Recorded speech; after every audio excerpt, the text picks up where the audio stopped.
Halo New Covenant is a custom campaign mod for Halo 3 ODST, and I like it. The basic premise is that it is after the events of Halo 3 in a direction per the mod's description, meaning it is a take on a different Halo 4. And how is that? I think it is really good in that department. I like what the direction it goes in, but would I take it over the actual Halo 4?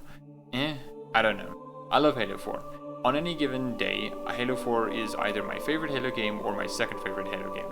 With Halo 2, I had taken either positions. And why that is because of scenes like this. You can't tell me that this isn't peak fiction. Just look at how Chief reacts to Cortana's death. It says 1,000 words in one scene. It gets me every time. I just love it so much. But I do get the appeal of New Covenant. A lot of Halo 4 left me wanting in a lot of areas, and that the New Covenant addresses. One of them being the Covenant Remembrance. Well, Halo 4 kinda did that, but it was a side thing. Something mentioned and gone past. Halo 4 does that a lot, and that is because it's so focused on its Chief and Cortana relationship, to its benefit mind you, but in doing so other aspects were left bare, such as the Covenant. I'm not gonna go talk about the Didact much because New Covenant doesn't address him, but he's an example of how Halo 4 doesn't address some aspects, because it's focused on Cortana and Chief. So I appreciated it going in the direction it did. Even though I know for a fact it probably won't do what Halo 4 did with Cortana and Chief, not because the Chief's dialogue has no new lines, it's just reusing the game's lines, but because if they did, and there's some evidence that they might, it won't be the same quality. Halo 4 did a phenomenal job at making both characters feel like characters, and who they are informed by their actions and personality. Now, I will be using Fireside Gents footage because the mod is on PC and only have MCC on Xbox. The MCC on Xbox doesn't support mods, which would be cool if they did, like Skyrim has mods on Xbox, Baldur's 3 has mods on Xbox. I think it would be a cool idea and a good idea for MCC to have mods on Xbox as well. Anyways, link to the video is in the description. The first mission is named Hijacked. It begins with recreating the memorial scene from Halo 3. And I must take this moment to say how wonderful these animations are. Not just because of how good they are, but in some places they far out succeed what Halo 3 and ODST itself did. They're much better at conveying a character's personality and weight. An outstanding job to everyone on the cinematic team. And with that being said, I do have to comment on the lighting. I don't get why it's so dark. Halo 3 and ODST never had lighting like this, and I find it an odd direction to take. The issue with Halo 3 and ODST's looks were always their faces, especially Lord's hoods. It doesn't look good at all, and an issue I have is with how the Sangheili look. I'm not a fan with how bulky and bug-eyed they look. What happened to their slender and noble look from Halo 2? I love that. Even before the remake came out, obviously they can't have done that because, there'd be a bit far too much effort for the team to take, and I also suspect that they wanted to retain the look of Halo 3. So it does make me a bit curious though, why they changed the lighting of 3 and ODST. The lighting is so much better and does give a lot of these scenes more weight, but the contrast between what the faces look like and what the new lighting is a bit jarring to me.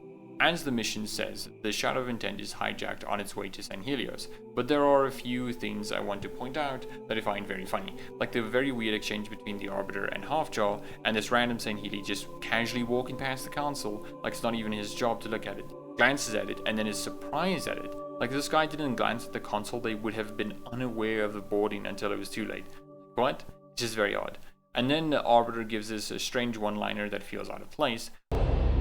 It sounds like they have arrived. We do not have much in terms of crew, Arbiter. Then a fight. Where are the others? To arms, then. Like, I get it's supposed to be badass and all, but I feel like it's an odd response to what he said. It's clear that the team wants to emulate the one-liner dialogue that Halo 3 had, having characters give badass quotes that people will inevitably repeat, which is fine, but an issue with that is that when you get to one-liners like Miranda Keyes, it's just like this. She says it in responding to a reasonable question of which shoulders to go with, and she says, "to war." Like, okay, cool line, but that just doesn't feel right with the context of the situation. One-liners work well when the situation lends itself to it. And then we get to the gameplay itself. It's Halo 3 gameplay. A later mission will show a new weapon, but it's just Halo 3 gameplay, and that is pretty good. As for the levels themselves, I haven't played it, so I can't really comment on it. What I have seen though, it seems pretty neat. though others disagree. A lot of people like Hijacked, but I don't like MIA because of how big it is and its vehicle sections. But I don't know, I like me vehicle section, especially in big open areas. People also didn't like the last part of Research Station, so take that as you will. There isn't much dialogue within the mission itself beyond the cutscenes, which is understandable. It's mostly just attention, things are going bad real fast. But there is this one line where they say, "We are warriors of St. Helios. Now it is time to prove yourselves." I both like it and dislike it. I like it because it makes sense they are trying to reclaim their lost culture. The Covenant gradually eroded each of the race's own cultures until nothing but a fragment remained. So it's nice to see this small little detail here. But I dislike it because I don't like how the line works.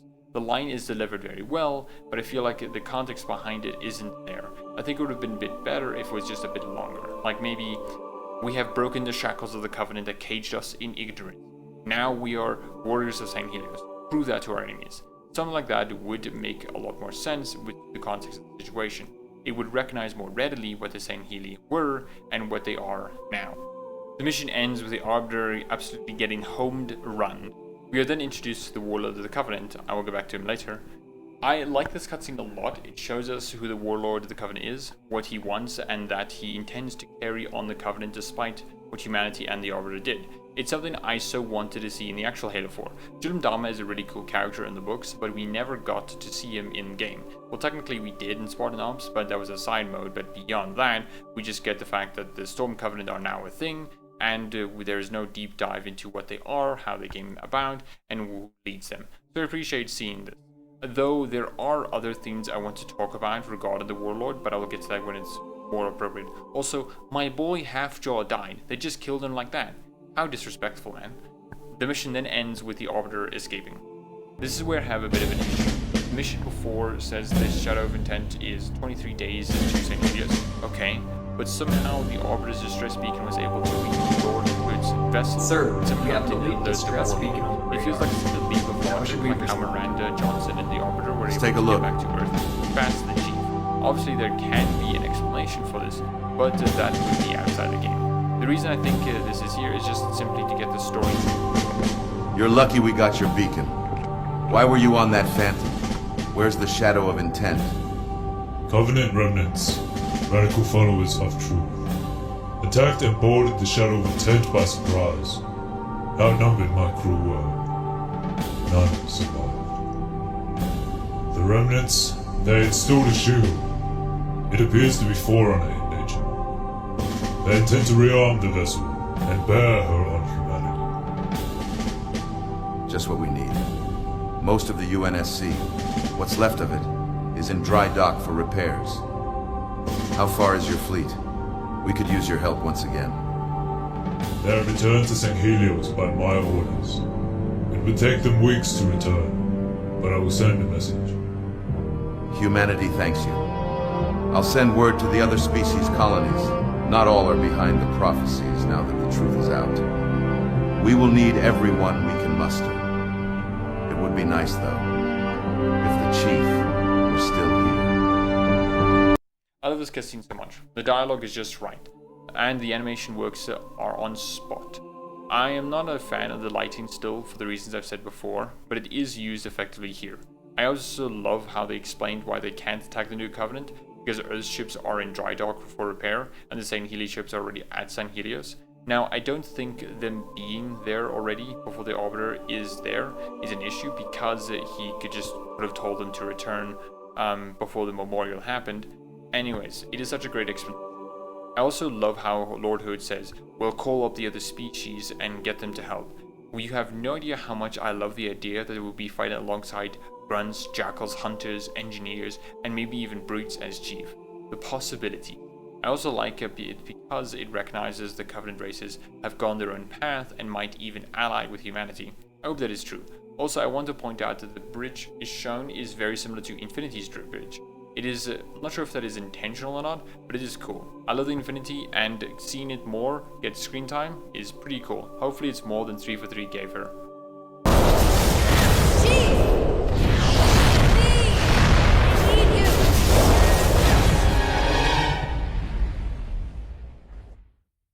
Chief! Please! Wake up!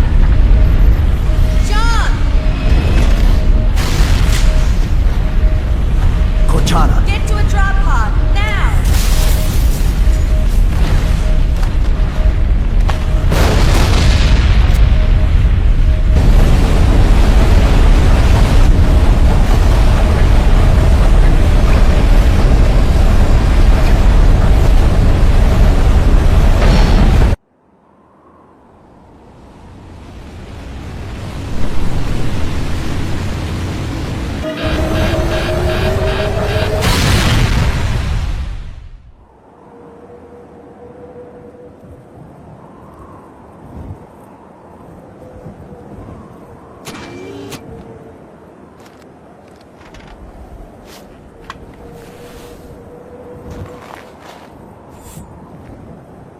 What is this place?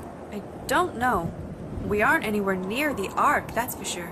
The portal was closing as we went through it. Maybe that's why we didn't end up with the others. Anyway, we should head to the frigate and see what equipment we can salvage first. Come on. The next mission is MIA, and it does open up with a bang. I love how it recreates the initial teaser for Halo 4, Chief kicking open the cryopod and gripping the pad with Cortana on, the rush to an escape pod, and the use of the music is just amazing. But this is where I want to talk about the dialogue, specifically the voice acting. I like it. I'm amazed on how well the voice actors recreated their respective roles. While Caboose 1066 nice doesn't sound exactly like Keith David, he gets very close. I appreciate this so much because not just because it is good voice acting, but they could have easily used AI voices for the characters, and I'm glad that they didn't. The only one that stands out to me is Cortana's voice actor, Susan Hancock, who sounds much younger and a bit less sassy than what Cortana normally sounds like. I can't blame her or the team for this, that is just how it is sometimes, but she did give a good performance. My only issue with the voice acting is the lack of any for Chief. Yes, I understand Chief is meant to be player insert or something, I don't care for it. As I mentioned before, I love Halo 4, and Steve Downes' performance is literally one of the best in video games. He brings such an amazing mix of emotion and stoicism to Chief in Halo 4, and the relationship between Chief and Cortana in the game is just superb, and it disappoints me that the team behind New Covenant aren't willing to try their hand at this. So much of MIA is just Cortana talking and no banter with Chief, and that sucks, because while Susan Hancock doesn't have the sass of Jen Taylor, the lines that she reads is just so fitting of Cortana. The "I'm surprised the Dawn held up well, they sure built 'em tough" is just a Cortana line straight out of the old Halo games. May not be her most memorable line or a good one-liner, but it just fits her so well. It would have been an amazing time to see the two poke at each other, with Cortana's demeanor and the Chief's dry wit. It would have also been great to actually develop the relationship more than what was implied before. I don't know exactly what the reason for them not giving a Chief more lines was, if it was just because the team wants Chief to be a player insert and a one-liner machine, or if it's something else. Though, regardless of it, I am disappointed. The mission's gameplay though is pretty cool looking. Again, I haven't played it, but I do love my vehicle section. The only other notable thing I can say is this bit of dialogue here. That's 2. Looks like we're only missing a small piece now. Ugh! Ugh! Cortana? I'm okay. I'm okay. I'm okay. I'm okay. I'll just need a patch when we get back. Rampant Cortana? Depressed Chief? Yes please. I'm not sure how far they will take this, but I don't feel like they're gonna go in the same direction that Halo 4 took it. But I do like the possibility. But if they do go in that direction, I think they have a story that will support it more because it can coexist with other plot lines without taking away the focus of them. But to mention this again, this would have been amazing for Chief to talk about with Cortana. It's a missed opportunity. Also, I have to say this mod's use of Halo's music is just amazing. I love how it plays during this underground section.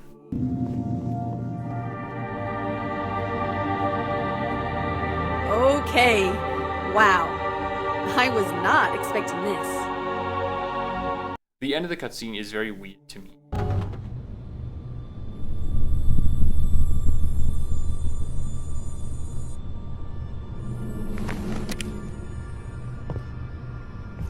Chief, yank me.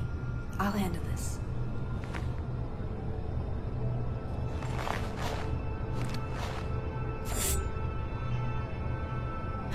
Hey there.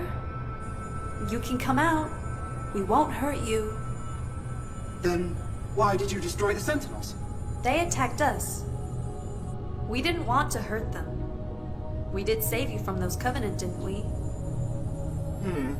I suppose. But, or are you here to steal from me as well? Steal? No, we just need to contact our fleet. What did they steal? They stole our shield generator. I shouldn't have let them in just because they had the key. But Protocol 68B4 dictates to immediately open the facility upon key recognition. Most of the intruders left, but a few stayed behind. This monitor unit and remaining Sentinels have been trying to gain control of this facility for some time now. Though it seems that the perimeter is now clear of hostiles. Well, we are your friends. You're safe now.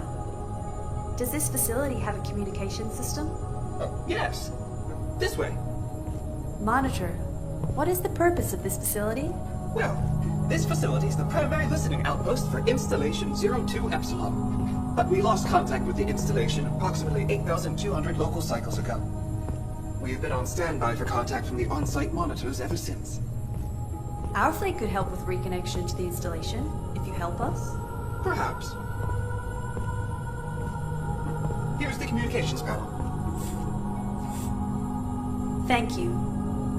Mayday, Mayday! Contacting any UNSC personnel on open frequencies. This is UNSC AI serial number CTN 0452-9. Can anyone hear me? I repeat, this is Cortana, UNSC. Cortana, where are you? Is the chief with you? It's good to hear your voice, Admiral. And yes, he's with me. Sending coordinates now.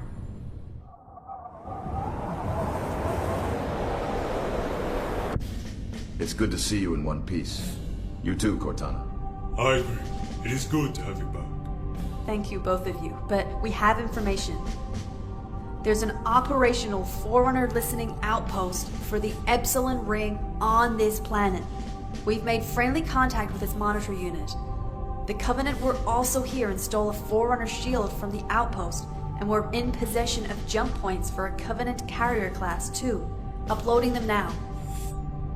Cortana, we need the information on that ring. Do you still have contact with the monitor unit? I'll patch the monitor in. These jump points. The first three the last my ship took before it was hijacked, but the rest diverge from the path that we planned. And look, it stops at the human colony planet Andesia, before jumping to Earth. This must be the shadow of Intent's new path. Hello there. Oh, Reclaimers. I'm sorry, I did not recognize you from your exterior plating. Monitor, meet Admiral Lord Hood. He will help you establish contact with the Epsilon Ring. If you send the coordinates, we will be able to help. Certainly. Monitor 02-274 is pleased to meet you, Admiral Lord Hood. We've had bad experiences with these monitor units before, so excuse my discretion. Do you know anything of the shield that was stolen from your outpost? I think I have an idea of where it is. The shield was a prototype for protecting the Maker's most valuable assets, but limited resources meant only one unit was completed at the research station and sent here for testing. Can the shield be breached? Negative. Not from any energy or ballistic force. Then, can it be disabled? Why, yes. A bypass module was created during the testing process at the research station. However, that station suddenly went offline 2,340 local cycles ago. If there's a chance, I will take it. Agreed. Take one of the frigates to the research station. The rest of the fleet will head to Andesia. Monitor. If you're willing, I will station a team here so we can stay in contact. That is an acceptable request. Then it's done. Everyone, prepare to break off. This is one of the few lines that I feel isn't Cortana to me.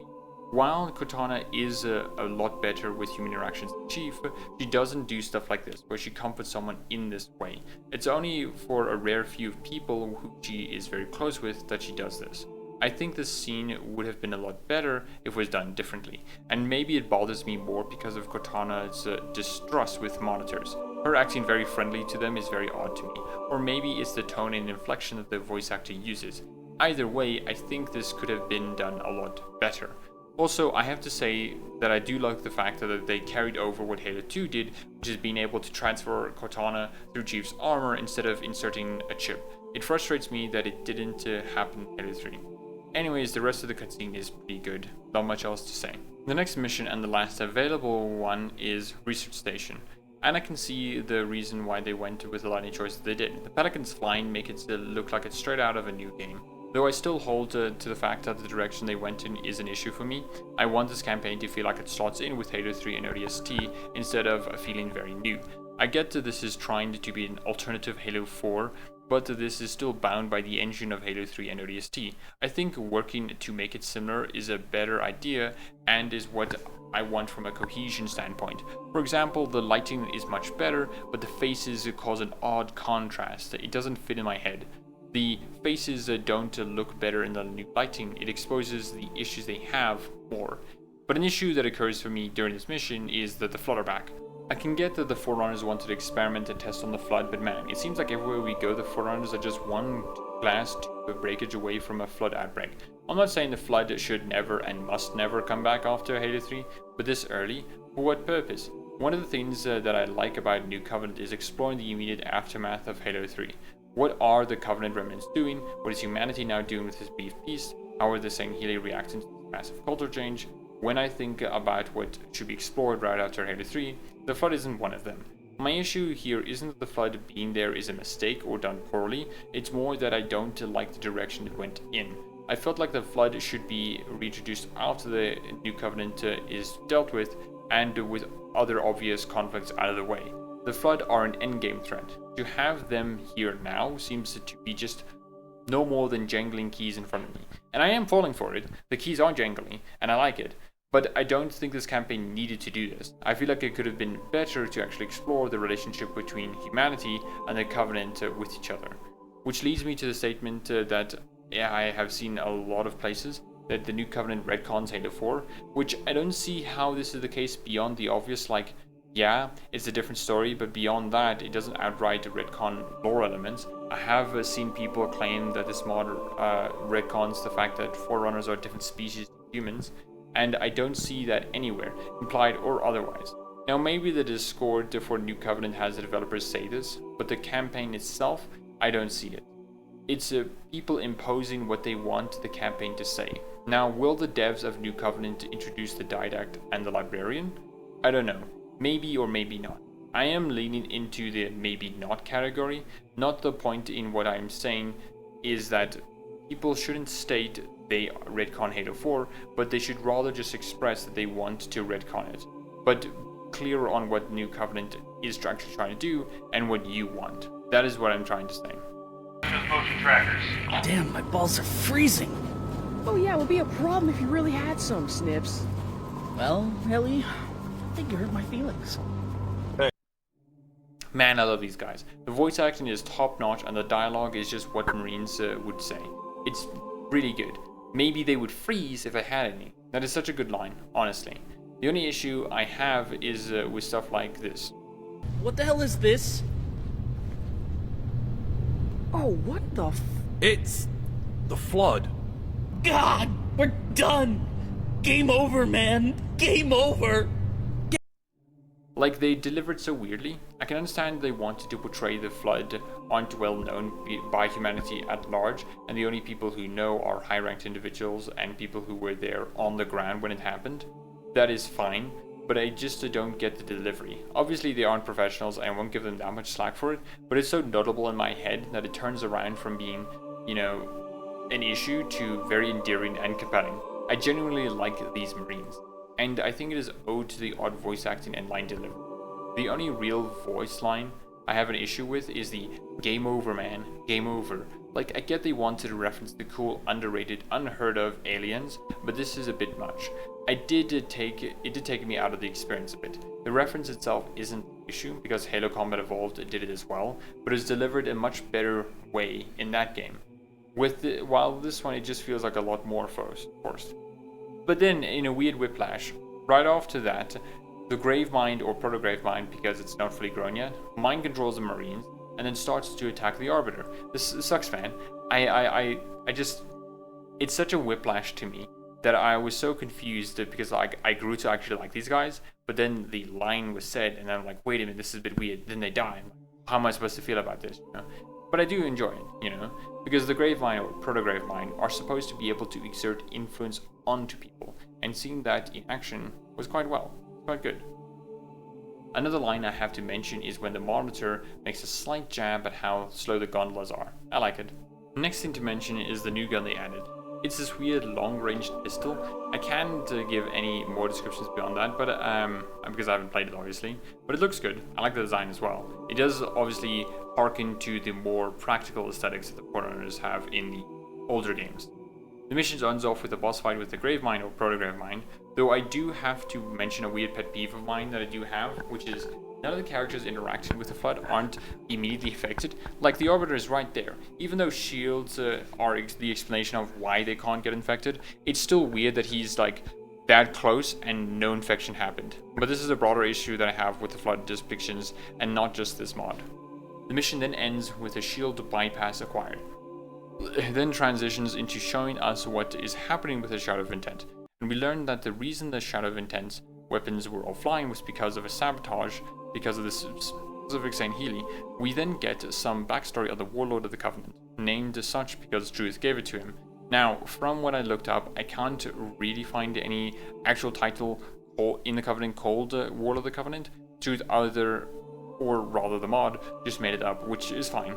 This mod is basically just fan fiction, and I mean that in a positive way, but it is odd. Another odd thing is that the line that Truth was given here. Oh, the portal. There you will regain my signal and protect me, us, from my enemies. The voice actor of Farfield Fencer does a great job, but the line itself just feels off. Truth wouldn't do the us bit. That just isn't his character, either in Halo 2 or Halo 3. He would have at least framed it as protecting him is protecting the Covenant, since he is the messenger of the divine winds to carry forth their salvation. Protecting him is assuring that outcome. I get the point of the line, but it could have been written much better. Also, I find it weird that the room the Warlord grieves in just doesn't have any Flood in it. Like, it's very weird. The whole order of events is a bit weird. Like, after he got the shield, he came back to Truth, but after Truth was killed, shortly after the Halo rings were then activated. And not only that, but the rest of the Saint Healy fleet would have still been there. They would have destroyed him.